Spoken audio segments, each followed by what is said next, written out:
Sebentar. Dan Pak hasil dari ikutnya Unsu dan Sarawenda seperti apa?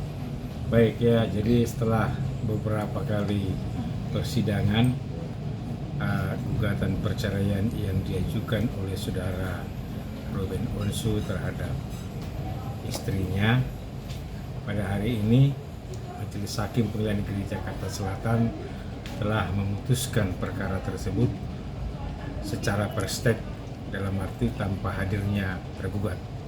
Adapun yang menjadi putusan dari pengadilan bahwa pengadilan mengabulkan gugatan dari penggugat tersebut secara prestek seluruhnya, yaitu menyatakan perkawinan antara penggugat dengan tergugat putus karena perceraian. Kemudian memerintahkan kepada Kepaniteraan Perdata untuk melaporkan ini atau mengirimkan salinan putusannya ke kantor catatan sipil, dan juga memerintahkan juga kepada pihak penggugat ataupun tergugat untuk mencatatkan perceraian ini di kantor catatan sipil paling lama 60 hari setelah mempunyai kekuatan hukum tetap. Begitu. Isi putusannya apa aja, Pak? Itu Perceraian.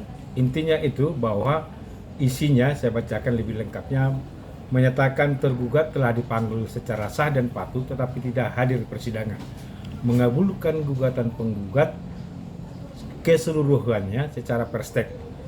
Terus kemudian menyatakan perkawinan antara penggugat dengan tergugat yang dilangsungkan pada tanggal 22 Oktober 2013 sesuai dengan akta perkawinan tanggal 22 Oktober 2013 yang dikeluarkan oleh Kepala Dinas Kependudukan dan Pencatatan Sipil Kabupaten Badung, Bali, putus karena perceraian dengan segala akibat hukumnya. Kemudian memerintahkan Kepaniteraan Perdata untuk mengirimkan salinan resmi dari putusan ini kepada kantor catatan sipil, dan juga memerintahkan pula kepada penggugat ataupun tergugat untuk mencatatkan perceraian ini ke kantor catatan sipil paling lama 60 hari setelah putusan ini mempunyai kekuatan hukum yang tetap. Itu aja intinya. Terkait harta gono gini mungkin seperti apa?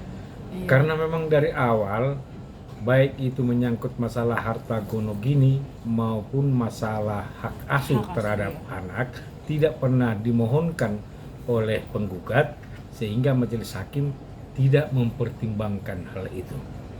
Gitu. Untuk hak asuh anak berarti ada di Sarawenda. Sarawenda semuanya. Ya, saya juga kurang tahu sekarang ini di mana anaknya, apakah di dalam pengasuhan ibunya, apakah di dalam pengasuhan bapaknya. Gitu.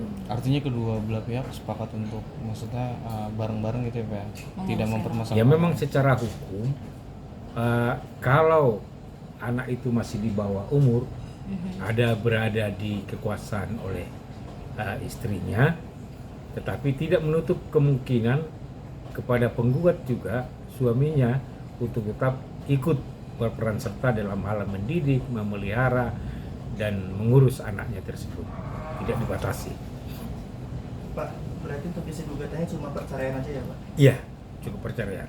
Jadi putusan ini, karena putusan ini tanpa hadirnya penggugat, kembali tanpa hadirnya tergugat, maka putusan ini akan diberitahukan kepada tergugat setelah putusan ini, dan nanti seandainya ya pihak tergugat banding tidak menerima putusan ini, apakah itu mau mengajukan banding, diberikan kesempatan untuk melakukan percek 14 hari setelah dia menerima pemberitahuan itu.